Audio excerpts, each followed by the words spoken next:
Cinema land ನಿಮಗೆ workout ಆಗಿಲ್ಲ ಅಂದಿದ್ರೆ ಏನು ಮಾಡ್ತಿದ್ರಿ? ವರ್ಕೌಟ್ ಮಾಡ್ಕೊಳ್ಳೋಕೆ ಟ್ರೈ ಮಾಡ್ತಿದ್ದೆ. ಕೊನೆಗೆ ಆಗಲಿಲ್ಲ ಅಂದರೆ ಬಂದ ಮೇಲೆ ವಾಪಸ್ ಹೋಗೋ ಮಾತೇ ಇಲ್ಲ. ಈಗ ಏನಂದರೆ ಅದೊಂದು ಬೆಸ್ಟ್ ಎಕ್ಸಾಂಪಲ್ಲು. ನಾವು ಅದನ್ನು ವಾಪಸ್ ಹೋಗೋಕ್ಕೆ ಸಾಧ್ಯನೇ ಇಲ್ಲ ಅಂತ ಹೇಳೋದಲ್ಲ. ಇಲ್ಲಿ ಒಂದು ಸಲ ಕಲಾ ಸರಸ್ವತಿ ಕೈ ಹಿಡಿದ್ರೆ ಕೈ ಬಿಡಲ್ಲ. ನೀವು ಯಾರನ್ನೇ ತೊಗೊಳ್ರಿ, ತುಂಬ ಹಿಂದಿಂದನೂ ತೊಗೊಳ್ರಿ, ಒಂಚೂರು ಅವಕಾಶಗಳು ಕಡಿಮೆ ಆಗ್ಬೋದು ಅಷ್ಟೇ, ಮರೆ ಆಗಲ್ಲ ಯಾರೂ. ಇಲ್ಲಿ ಒಂದು ಸಲ ಈ ಕಲಾ ಸರಸ್ವತಿ ಊಟ ಕೊಡೋಕ್ಕೆ ಶುರು ಮಾಡಿದ್ರೆ ಬಿಡಲ್ಲ. ನೀವು ಯಾರನ್ನೂ ನೀವು ಎಕ್ಸಾಂಪಲ್ ಹೇಳೋಕ್ಕೆ ಆಗಲ್ಲ, ಇವ್ರು ಇಲ್ಲ ನೋಡ್ರಿ ಇವತ್ತು ಅಂತ. ಎಲ್ಲರೂ ಇದ್ದಾರೆ. ಸೊ ಹಂಗಾಗಿ ಬಂದಮೇಲೆ 100% ಎಲ್ರಿಗೂ ವರ್ಕೌಟ್ ಆಗುತ್ತೆ. ವರ್ಕ್ ಆಗಂಗಿಲ್ಲ ಅಂದರೆ ಇಲ್ಲಿಗೆ ದೇವ್ರು ಕರ್ಕೊಂಡೇ ಬರಲ್ಲ. ಕರ್ಕೊಂಬಂದಮೇಲೆ ಹೆಂಗೋ ಊಟ ಕೊಡ್ತಿರ್ತಾರೆ, ಅದು ನೋ ಡೌಟ್. ಅದು ಮ್ಯಾಮ್, ನಿಮಗೆ ಫಸ್ಟ್ ಡೆಬ್ಯೂ ನನಗೆ ಈ ಥರ ಇರಬೇಕು ಅನ್ನೋದು ಒಂದು ಎಕ್ಸ್ಪೆಕ್ಟೇಷನ್ ಇತ್ತಾ? ದೊಡ್ಡ ಪ್ಲಾನ್ ಏನಾದರೂ ಇತ್ತಾ? ಡೆಫಿನೆಟ್ಲಿ ಇತ್ತೇನೋ ಇದಿಲ್ಲ, ನನ್ನ ಜೊತೆ ಸಿಕ್ತು ಮಾಡ್ತು. ಇಲ್ಲ ನನ್ಗೆ ಆ ಎಕ್ಸ್ಪೆಕ್ಟೇಷನ್ಸ್ ಏನೂ ಇರಲಿಲ್ಲ. ನಾನು ಚೈಲ್ಡ್ಹುಡ್ ಇದ್ದಾಗಿಂದ ನನ್ಗೆ ಒಂದೇ ಒಂದು ಆಸೆ, ನಾನು ಹೀರೋಯಿನ್ ಆಗಬೇಕು ಅಂತ. ನನ್ನ ಜೊತೆ ಸೀರಿಯಲ್ ಮಾಡಬೇಕು. ನಿಮ್ಮ ಜೊತೆನೆ ಥ್ಯಾಂಕ್ ಯು ಸೋ ಮಚ್. ಕನ್ಸಲ್ಲೆಲ್ಲ ಬಂದಿತ್ತು. ಹೌದಾ? ಕನಸು ನನ್ಸಾಗಿದೆ ನೋಡ್ರಿ. ಅದಕ್ಕೆ ಸೊ ಹೀರೋಯಿನ್ ಆಗ್ಬೇಕು ನಾನು. ಅಂದರೆ ನನಗೆ ನೆನಪಿದೆ, ನಾನು ಚಿಕ್ಕವಳಿದ್ದಾಗ ಮಿರರ್ ಮೇಲೆ ಮುಂದೆ ನಿಂತ್ಕೊಂಡು ಮಾತಾಡ್ತಿದ್ದು, ನಂಗೆ ಅವಾರ್ಡ್ ಬಂದರೆ ಏನು ಮಾತಾಡ್ತೀನಿ ಅದು ಅಂತ. ಮಿರರ್ ಇದೆಯಾ? ಬಟ್ ಸಿನಿಮಾ ಒಂದ್ಸಲ ಹೆಂಗ್ ಮಾಡ್ತಿದ್ರು ಅಂತ ನಾವು ಈಗ ಸಾರಿ ನಾನು ಸುಮಾರು ಸಲ ಕೇಳಿದೀನಿ ಇವ್ರು ನಾನು ನಿಮಗೆ ತೋರಿಸ್ತೀನಿ ಆಮೇಲೆ. ಅಲ್ಲ ಇಲ್ಲಿ ತೋರಿಸ್ರಿ, ಎಲ್ಲರೂ ಬೇಕಾಗಿಲ್ಲ, ನೋಡ್ತಾರೆ. ನೀವು ನೋಡ್ಬೇಕಲ್ವಾ, ನಾನು ತೋರಿಸ್ತೀನಿ. ಎಲ್ಲರೂ ನೋಡ್ಲಿ ನಮ್ಮ ಹೀರೋಯಿನ್ ಎಷ್ಟು ಚಂದ ಆಕ್ಟ್ ಮಾಡ್ತಾರೆ ಅಂತ. ಅವ್ರು ಸಿನಿಮಾ ನೋಡ್ತಾರೆ ಅದಕ್ಕೆ. ಇಲ್ಲ ನೋ ನೀವು ಕೇಳ್ಬೇಕು, ನಾನು ಕೇಳಿದ್ರೆ ಒಂದ್ ನಿಮಿಷ ಮಾತಾಡಕ್ ಕೊಡಿ. ಮಾತಾಡಿ. ಮರ್ತೆ ಹೋಗುತ್ತೆ ಏನ್ ಮಾತಾಡ್ಬೇಕಂತ. ಸೊ ಅಂದರೆ ನನ್ಗೆ ಇದ್ದಿದ್ದು ನಾನು ಹೀರೋಯಿನ್ ಆಗ್ಬೇಕಷ್ಟೇ. ಅಂದರೆ ನನಗೆ ಗೊತ್ತಿಲ್ಲ ಸಿನಿಮಾ ಅಂದರೆ ಒಂದು ಪ್ರೊಡಕ್ಷನ್ ಟೀಮ್ ಇರುತ್ತೆ, ಇದಿರುತ್ತೆ, ಆ ಥರ ಏನೂ ಐಡಿಯಾ ಇರಲಿಲ್ಲ ಚಿಕ್ಕವಳಿದ್ದಾಗ.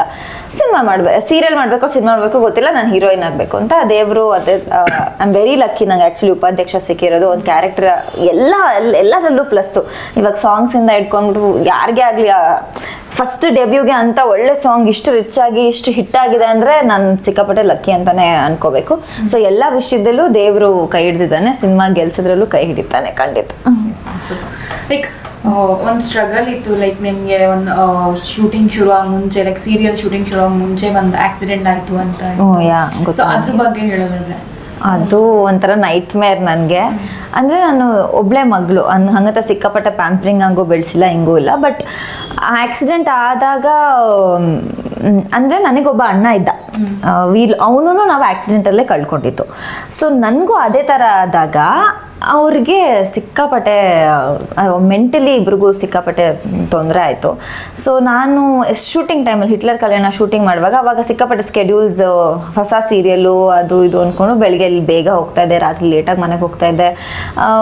ನಾನು ಹಿಂಗೆ ಹೋಗ್ತಿರ್ತೀನಿ, ಹೀರೋ ಹಿಂದ್ಗಡೆಯಿಂದ ಬರ್ತಿರ್ತಾರೆ, ನಾನು ಸ್ಕಿಡ್ಡಾಗಿ ಬಿದ್ದೋಗ್ತೀನಿ. ಮೋಸ್ಟ್ಲಿ ನಾನು ಬ್ಲ್ಯಾಂಕ್ ಔಟ್ ಅದೇ, ನಂಗೆ ಇಲ್ಲಿ ತನಕ ಗೊತ್ತಿಲ್ಲ ಏನಾಯಿತು ಅವತ್ತಲ್ಲಿ ಅಂತ. ಲೆಫ್ಟ್ ಸೈಡ್ ಫುಲ್ ನಂದು ಸ್ಕಾರ್ಸು, ಆಮೇಲೆ ಇಲ್ಲಿ ತಲೆ ಎಲ್ಲ ಸ್ಟ್ಯಾಪಲ್ಸ್ ಹಾಕಿದ್ರು. ಒಂದು 7 ಸ್ಟ್ಯಾಪಲ್ಸ್ ಹಾಕಿದ್ರು. ಒಂದು 15 days ತನಕ ನಾನು ತಲೆ ಸ್ನಾನ ಮಾಡೋ ಆಗಿರಲಿಲ್ಲ, ಏನೂ ಇರಲಿಲ್ಲ. ಕುತ್ಕೊಳ್ಳೋಕೆ ಕಷ್ಟ ಆಗ್ತಿತ್ತು, ಡಾನ್ಸ್ ಮಾಡೋಕೆ ಕಷ್ಟ ಆಗ್ತಿತ್ತು. ಅಂದರೆ ತುಂಬ ಟೈಮ್ ತೊಗೊಂಡು ಕುತ್ಕೋಬೇಕಾಗ್ತಿತ್ತು ನಾನು. ಸೊ ನನಗೆ ಅಂದರೆ ತಲೆ ಏಟಾದರೆ ಇಷ್ಟು ತೊಂದರೆ ಆಗುತ್ತೆ, ಅದು ಇಷ್ಟೇ. ಎಷ್ಟೋ ಜನಕ್ಕೆ ಎಂತೆಂಥ ಮೇಜರಾಗಿ ಆಗಿದ್ರೆ ಹೆಂಗಾಗ್ಬೋದು ಅಂತ ನಂಗೆ ಯೋಚನೆ ಬಂತು. ಹಾಸ್ಪಿಟ್ಲಲ್ಲಿ ಸಿಕ್ಕಾಪಟ್ಟೆ ಚೆನ್ನಾಗಿದೆ, ನಾನು ಡ್ರಿಪ್ಸ್ ಆಗ್ತಿದ್ರು ಅನ್ಸುತ್ತೆ. ಅವಾಗ ಗೊತ್ತಾಗ್ತಾ ಇರಲಿಲ್ಲ, ನಾನು ಫುಲ್ ಆರಾಮಾಗಿದ್ದೀನಿ. ಮನೆಗೆ ಹೋದ್ಮೇಲೆ ಇವಾಗ ಇದ್ದಿದ್ದು ನನ್ನ ವೇಟ್ ಆಲ್ಮೋಸ್ಟ್ ಅರ್ಧಕ್ಕೆ ಆಗೋಗಿತ್ತು. ನಾನೇನೂ ತಿಂತಿರ್ಲಿಲ್ಲ, ಏನೂ ಅಪ್ಪ ನಮ್ಮ ಅಮ್ಮಂಗಂತೂ ಸಿಕ್ಕಾಪಟ್ಟೆ ತೊಂದರೆ ಆಗೋಯ್ತು. ನಾನು ಬರೀ ವಾಂತಿ ಮಾಡ್ತಾಯಿದ್ದೆ, ಸಿಕ್ಕಾಪಟ್ಟೆ ವಾಂತಿ ಮಾಡ್ತಾಯಿದ್ದೆ, ಊಟ ಹೋಗ್ತಿರ್ಲಿಲ್ಲ. ಬಟ್ ನಮ್ಮ ಸೀರಿಯಲ್ ಏನಂತಾರೆ ಅದು ಟೆಲಿಕಾಸ್ಟು ಪೋಸ್ಟ್ಪೋನ್ ಮಾಡಬೇಕಾಯ್ತು ನನ್ನಿಂದ. ಬಟ್ ನಾನು 10 daysಲ್ಲಿ ಐ ಕೇಮ್ ಬ್ಯಾಕ್. ಅದೇನೋ ದೇವ್ರ ವಿಲ್ ಪವರ್ ಅನಿಸುತ್ತೆ. I came back. ನನಗೆ ಅಂದರೆ ಅದು ಸ್ಟಾರ್ಟಿಂಗ್ ಪಾಯಿಂಟ್ ನನ್ನ ಕೆರಿಯರಲ್ಲಿ. ಅದು ಸ್ಟಾರ್ಟ್ ಆಗಬೇಕಿತ್ತು. ನನ್ನ ಪ್ರೋಮೋ ರಿಲೀಸ್ ಆಗಿತ್ತು, ನನ್ನ ಸಪ್ರೇಟ್ ಹೀರೋಯಿನ್ ಪ್ರೋಮೋ ಹೋಗಿತ್ತು. ಅದಾಗಿಂದ 2 ದಿನಕ್ಕೆ ಹಿಂಗೆ ಆಗೋಯ್ತು, ಎಲ್ಲ ದೃಷ್ಟಿ ಕಳೀತು ಅಂದ್ಕೊಂಡು ವಿ ಸ್ಟಾರ್ಟೆಡ್ ಫ್ರೆಶ್. ಸರ್, ಒಟ್ಟಾರೆ ಉಪಾಧ್ಯಕ್ಷ ಸಿನಿಮಾ ಎಷ್ಟು ವಿಭಿನ್ನವಾಗಿದೆ ಅಧ್ಯಕ್ಷನ ಸಿನಿಮಾಕ್ಕಿಂತ? ಅಲ್ಲ, ಅಧ್ಯಕ್ಷಗೂ ಇದಕ್ಕೂ ನಾವು ಕಂಪೇರೇ ಮಾಡೋಕ್ಕಾಗಲ್ಲ. ಅಧ್ಯಕ್ಷನೇ ಬೇರೆ, ಉಪಾಧ್ಯಕ್ಷನೇ ಬೇರೆ. ಯಾಕೆಂದರೆ ಅದು ಆಲ್ರೆಡಿ ಜನ ಮೆಚ್ಕೊಂಡು ಒಂದು ಸೂಪರ್ ಹಿಟ್ ಆಗಿರೋ ಸಿನಿಮಾ. ಅದಕ್ಕೂ ಇದಕ್ಕೂ ಬೇರೆ, ಅದೇ ಬೇರೆ ಇದೇ ಬೇರೆ. ಅದು ಶರಣ್ ಸದ್ದು, ಇದು ಚಿಕ್ಕಣ್ಣಂದು.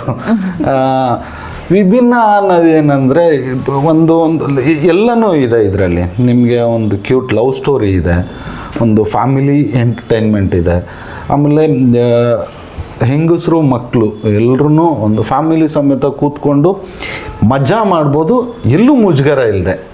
ಯಾಕೆಂದರೆ ಆ ಥರದ್ದು ಈಗ ಕೆಲವರು ಎಲ್ಲನೂ ಆರಾಮಾಗಿ ತೊಗೊಂಡು ಫ್ಯಾಮಿಲಿ ಇದ್ದರೆ ಓಕೆ ಚಿಲ್ ಮೂವಿ ಅಂತ ನೋಡೋರು ಇದ್ದಾರೆ. ಇನ್ನು ಕೆಲವ್ರಿಗೆ ಸ್ವಲ್ಪ ಒಂದಷ್ಟು ಸೀನ್ಗಳು ಏನಾದರೂ ಇದ್ದರೆ ಇರ್ಸು ಮುರ್ಸು ಆಗ್ಬೋದು. ಸೊ ಅದಕ್ಕೆ ನಾವು ಆ ಥರದ್ದು ಇರ್ಸು ಮುರ್ಸು ಆಗಲೇಬಾರ್ದು. ನಿಮಗೆ ಒಂದು ಒಬ್ಬ ಅಪ್ಪ ಕಾಲೇಜ್ಗೆ ಹೋಗೋ ಮಗಳ ಜೊತೆನೂ ಕೂತ್ಕೊಂಡು ನೋಡ್ಬೋದು, ಸ್ಕೂಲ್ಗೆ ಹೋಗೋ ಮಗಳ ಜೊತೆನೂ ಕೂತ್ಕೊಂಡು ನೋಡ್ಬೋದು. ಇಬ್ಬರ ಜೊತೆನೂ ಕೂತ್ಕೊಂಡು ನೋಡಿದ್ರೆ ಎಲ್ಲೂ ನಿಮ್ಗೇನು ಅಯ್ಯೋ ನಾನು ಯಾಕೆ ಇವಳನ್ನ ಕರ್ಕೊಂಬಂದೆ ಅಂತ ಅನ್ನಿಸ್ಬಾರ್ದು. ಆ ಥರ. ಆಮೇಲೆ ಎವ್ರಿ ಸೀನು ನಾವು ತಲೆಯಲ್ಲಿ ಇಟ್ಕೊಂಡು ಪ್ಲ್ಯಾನ್ ಮಾಡಿದೆ ನಗಿಸ್ಬೇಕು, ಎವ್ರಿ ಸೀನ್ ನಗಿಸ್ಬೇಕು ಅಂದ್ಕೊಂಡು ತುಂಬ ಎಫರ್ಟ್ ಹಾಕಿ ಮಾಡಿದ್ವಿ. ವರ್ಕ್ ಆಗಿದೆ ಅಂತ ಅನ್ಕೊತೀನಿ. ಯಾಕೆಂದರೆ ಒಂದಷ್ಟು ಜನ ಫ್ಯಾಮಿಲಿಗಳೆಲ್ಲ ನೋಡಿದ್ರು, ಈಗ ಆಲ್ರೆಡಿ ನೋಡಿದವ್ರು ಅಷ್ಟು ಜನ ಖುಷಿಪಟ್ಟರು, ಹೆಂಗಸರು ಮಕ್ಕಳುಗಳೇ. ಅವ್ರುಗಳಿಗೆ ಮಕ್ಕಳು ನಕ್ಕ ಕಣ್ಣಲ್ಲೆಲ್ಲ ನೀರು ಬಂದಿದೆ ಚಿಕ್ಕ ಚಿಕ್ಕ ಮಕ್ಕಳುಗಳಿಗೆ. ಸೊ ಅವಾಗ ಅಂದ್ಕೊಂಡು ಸೊ ಅಂದ್ಕೊಂಡೆ ಸೂಪರ್ ಗುರು, ಇಲ್ಲಿಗೆ ಮಕ್ಕಳುಗಳಿಗೆ ಇಷ್ಟ ಆಯಿತು ಅಂದರೆ ಒಂದು ಲೆವೆಲಿಗೆ ಗೆದ್ದಂಗೆ. ಈಗ ಏನಂದರೆ ನಮಗೆ ಒಂದು ದೊಡ್ಡ ಚಾಲೆಂಜ್ ಏನು ಅಂದರೆ 26ಕ್ಕೆ ನಮ್ಮ ಜನ ಒಳಗಡೆ ಬರಬೇಕು. ಒಳಗಡೆ ಬಂದರೆ 100ಗೆ 1000% ಅವ್ರಿಗೆ ಒಂದು ಚೂರು ಎಲ್ಲೂ ಮೋಸ ಆಗಲ್ಲ. ಏನು ಅನ್ಕೊಂಬರ್ತಾರೆ. ಈಗ ನಮ್ದು ಏನಂದರೆ ಆಚೆ ಬಂದ್ಬಿಟ್ಟು ರಿವ್ಯೂ ಹೇಳೋಂಥ ಪಿಕ್ಚರು ಅಲ್ಲ. ಈಗ ಆಚೆ ಹೆಂಗಿತ್ತು ಪಿಕ್ಚರು ಅಂದರೆ ಅದು ಹಿಂಗೆ ಈ ಕತೆ ಹಂಗಿದೆ ಹಿಂಗಿದೆ ಆ ಥರದ್ದಿದೆ ಅಲ್ಲ. ನಮ್ಗೆ ಥಿಯೇಟ್ರಲ್ಲಿ ನಕ್ಕದ್ರ ಅಲ್ಲೇ ರಿಸಲ್ಟ್ ಸಿಕ್ಬಿಡುತ್ತೆ ನಮಗೆ. ಸೊ ಆ ಥರದ್ದು ಅದು 100% ಅವರು ನಗ ಥರದ ಸಿನಿಮಾ ಅಂತೂ ಮಾಡಿದ್ದೀವಿ. ಒಂದು ಲವ್ ಇದೆ, ಅದು ಸ್ವಲ್ಪ ಇಷ್ಟ ಆಗುತ್ತೆ. ಯಾಕೆಂದರೆ ಲವ್ ಇದೆ ಅಲ್ಲ, ಮೇಜರೇ ಲವ್ ಸ್ಟೋರಿ ಇದೆ. ಬಟ್ ಆ ಲವ್ ಸ್ಟೋರಿನೂ ಫನ್ ಇದೆ. ಬೇರೆ ಲವ್ಗಳೆಲ್ಲ ಆದರೆ ಸೀರಿಯಸ್ಸು, ಎಮೋಷನ್ನು, ಅದು ಇದು ಹೊಡೆದಾಟಗಳು, ಜಗಳ, ಹಿಂಗೆಲ್ಲ ರಕ್ತಪಾತ ಅದೆಲ್ಲ ಇರುತ್ತಲ್ಲ. ಬಟ್ ನಮ್ಮ ಲವ್ವಲ್ಲೂ ಕಾಮಿಡಿ ಇದೆ ನಕ್ಕೊಂಡು. ಬಟ್ ಲವ್ ಸೀರಿಯಸ್ಸು ನೋಡೋರಿಗೆ ನಗು ಬರ್ತಿರುತ್ತೆ. ಓಕೆ ಸರ್, ಒಂದು ಪಂಚಿಂಗ್ ಡೈಲಾಗ್ ಇಲ್ಲಿ ರಿವೀಲ್ ಮಾಡ್ಬೋದಾ ನಗು ಬರುವಂಥದ್ದು? ಪಂಚಿಂಗ್ ಡೈಲಾಗು ಅಂದ್ಬಿಟ್ಟು ಮತ್ತೆ ನಗು ಬರೋಂಥದ್ದು ಅಂದರೆ ಈಗೇನು ಹೇಳಿ ನಾನು? ಎರಡು ಹೇಳಿ ಸರ್. ಇಲ್ಲ, ನಮ್ದು ಏನಂದರೆ ಇದು ಈಗ ಕೆಲವು ಸಿನಿಮಾ ಪ್ಯಾಟ್ರನ್ಗಳು ಒಂದೊಂದು ಸಿನಿಮಾ ಒಂದೊಂದು ಥರ ಇರುತ್ತೆ. ಕೆಲವು ಡೈಲಾಗ್ ಕಾಮಿಡಿ ಇರೋ ಮೂವಿಗಳಿರುತ್ತೆ. ನಮ್ಮದು ಡೈಲಾಗ್ಗಳಲ್ಲಿ ಕಾಮಿಡಿ ಇದೆ, ಬಟ್ ಸಿಚುವೇಶನ್ ಜಾಸ್ತಿ ಇದೆ. ಸಿಚುವೇಶನ್ ಕಾಮಿಡಿ ಇರೋದ್ರಿಂದ ಬರೀ ಡೈಲಾಗ್ಗಳು ಹೇಳಿದ್ರೆ ಆ ಪರ್ಟಿಕ್ಯುಲರ್ ಡೈಲಾಗ್ ಹೇಳಿದ್ರೆ ಅಷ್ಟು ನಗು ಬರಲ್ಲ. ಅದೇ ನಾವು ಸಿನಿಮಾ ನೋಡ್ತಾ ಹೋದರೆ ಒಂದೊಂದು ಡೈಲಾಗಿಗೂ ನಗು ಬರುತ್ತೆ. ಸೊ ಅದನ್ನು ಸಿಚುವೇಶನ್ ಕಾಮಿಡಿ ಅಂತ ಅಂತೀವಿ. ಆ ಥರದ್ದು ಪ್ಲಾನ್ ಮಾಡಿರೋದ್ರಿಂದ ಡೈಲಾಗ್ ಯಾವುದೋ ಹಿಂಗೊಂದು ಡೈಲಾಗ್ ಹೇಳಿದ್ರೆ ಏನಿದೆ ಇದರಲ್ಲಿ ಅಂತಲೇ ಅನಿಸುತ್ತೆ. ಸೊ ಆದರೂ ಒಂದು ಹೇಳ್ತೀನಿ ಏನಂದರೆ ಅದು ಹೆಣ್ಮಕ್ಳ ಬಗ್ಗೆ ಮಾತಾಡೋದು. ನಾನು ಸ್ವಲ್ಪ ಹೆಣ್ಮಕ್ಳು ಪರ ನಿಲ್ತೀನಿ ಸಿನಿಮಾದಲ್ಲಿ. ಅದು ಎಲ್ಲ ಗಂಡಸರೆಲ್ಲ ಹೆಂಗಸರ ಮೇಲೆಲ್ಲ ದಬ್ಬಾಳಿಕೆ ನಡೆಸ್ತಿರ್ತಾರೆ. ಆವಾಗ ನಾನು ಅವ್ರ ಪರ ನಿಂತ್ಕೊಂಡು ಹೇಳೋದು, ಓಯ್ ಹೆಣ್ಣು ಅಂದರೆ ಏನು ಅಂದ್ಕೊಂಡಿದ್ದೀರಾ? ಹೆಣ್ಣು ಅಂದರೆ ಏನು ಅಂದ್ಕೊಂಡಿದ್ದೀರಾ? ಮರ್ತೇ ಹೋಯ್ತು. ಲೇ ಮಗ ಡೋರ್ ಅವ್ನಿಗೆ ಹೇಳಿದ್ ನಾನು. ಓಯ್ ಹೆಣ್ಣು ಅಂದರೆ ಏನು ಅಂದ್ಕೊಂಡಿದ್ದೀರಾ? ಹೆಣ್ಣಿನ ಮಾತದ ಬಗ್ಗೆ ನಿಮಗೆ ಗೊತ್ತೇನ್ರೋ? ನೀವು ತಾಳಿ ಕಟ್ಟಿದ್ದೀರಾ ಅನ್ನೋ ಒಂದೇ ಒಂದು ಉದ್ದೇಶಕ್ಕೆ ಹೆಣ್ಣು ತಂಗಾಳಿ ಥರ ಇದ್ದಾಳೆ. ತಿರುಗಿ ಬಿದ್ದರೆ ಬಿರುಗಾಳಿ. ಬಿರುಗಾಳಿ ಬೀಸ್ತು. ಸೂಪರ್. ನಾ ಥಿಯೇಟ್ರಲ್ಲಿ ಹೊಡಿತಾರೆ 100%. ಹೊಡೆದಿಲ್ಲ ನಾನೇ ಹೊಡಿತೀನಿ ಅಂತ. ನೀವೇ ಕೊಡ್ತೀರ, ಅವ್ರು ಹೊಡಿತಾರೆ. ಅದೇ ಅಣ್ತಮ್ಮ ಇಲ್ಲಿ ಯಾರು ಇರೋವನ್ನ ಹುಟ್ಟಾಕಲ್ಲ. ಹಂಗೆ ಯಾರು ವಿಷಲ್ ಹೊಡಿಯಲ್ಲ, ನಮಗೆ ನಾವೇ ಹೊಡ್ಕೋಬೇಕು ಅಂತ.